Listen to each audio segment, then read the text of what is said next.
Following a total shoulder replacement, our patients are usually admitted one night overnight, although there's a growing population that is doing this in the outpatient setting.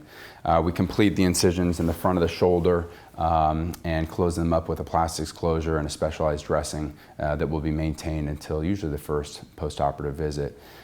They can expect to be in a specialized sling to help protect the shoulder, and we'll work diligently with therapy before leaving to understand what exercises are allowed and also what not to do and how to protect that prosthesis.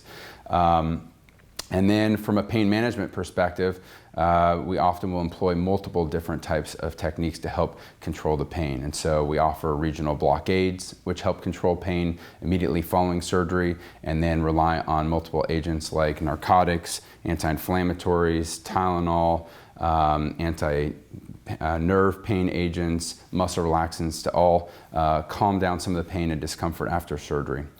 We recommend sleeping in a more upright position, as that's usually a way to help control some of the pain and still get some sleep. I typically start formal physical therapy somewhere between 2 and 6 weeks after surgery as we begin to start weaning from the sling once the prosthesis is stable and the soft tissues have healed. Return to driving is initiated somewhere between 4 to 6 weeks after surgery. Activities of daily living closer to about 6 to 8 weeks after surgery, and increasing activity levels between 3 to 6 months after surgery. In general, most patients plateau in their improvement by about 9 months to a year, and after that, we move on to routine follow-up.